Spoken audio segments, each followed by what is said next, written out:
tranquilizer guns. So I didn't need the badge numbers of the cops anymore. I needed my dog back. I U-turned the Plymouth slow and smooth and aimed it toward a place where I could make plans. "Honey, I called around for hours. We know where she is," Michelle said, her lustrous eyes shining, reflecting the pain in me. She's my sister. My pain is hers. Where?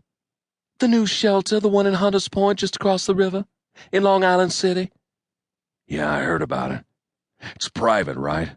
Part of the fucking mayor's giveaway plan. "Babe, relax, okay? Crystal Beth ran over there the second I called her. It could get a little stupid. Pansy's got no license, no papers, but Crystal knows how to act. Just sit tight and—" When did she leave? "Honey, stop, you're scaring me. She's been gone almost 3 hours now. You don't expect her to haul that monster on the back of her motorcycle, do you?" I don't care how she... Michelle put her hand on my forearm, willing me to centered calmness, reminding me of all the years I'd invested in learning the path to that place. Can you get Max for me? I asked Mama. She'd been hovering nearby since the minute I'd come in. "Sure, get Max. Come soon, okay?" I just nodded. "Burke, you don't need Max for this," Michelle told me. "Jesus, it's not like they're gonna care, right? So she doesn't have a license. So Crystal Beth has to pay a fine or whatever. It won't take long." I stayed inside myself, waiting. Felt Crystal Beth's small hand on my shoulder before I heard her approach. Smelled her orchid and dark tobacco scent. Didn't move. She came around the table and sat down across from me. "Burke." What happened? I cut into whatever she was going to say, already knowing it was bad. "The license thing wasn't a problem, just like Michelle said. They were willing to let me take her, but they wouldn't bring her out. They said I had to go back and get her myself. And she was in a cage. A big steel cage, like a tiger or something. There was a sign on it in red. It said, 'Dangerous, do not approach.' The attendant, he told me she wouldn't take food. Even when they shoved it into the cage, she wouldn't eat.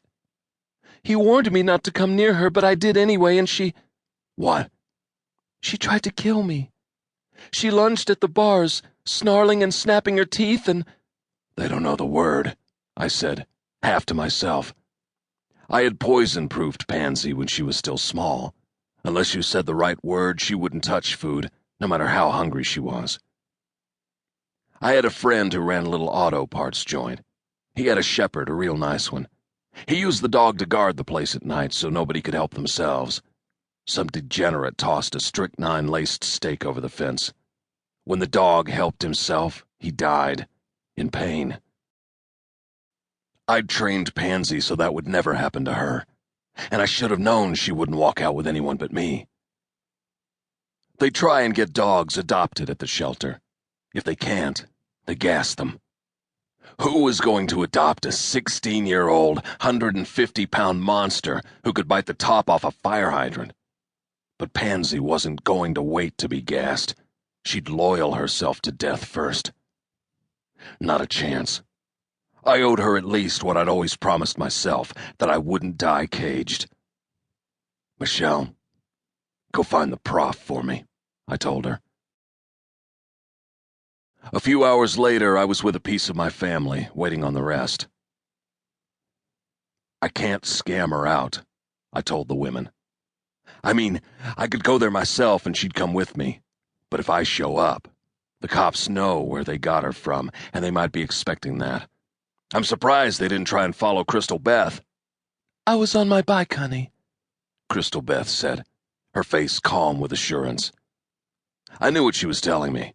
There wasn't a cop car made that could keep up with Crystal Beth on that motorcycle of hers, especially with the steady rain that had been falling for days. For the first time, I noticed what she was wearing, a full set of racing leathers. But how were you going to get Pansy on— "We had a car standing by. If I got her out, I was just going to load her in there and—" Whose car? "I don't know, Burke.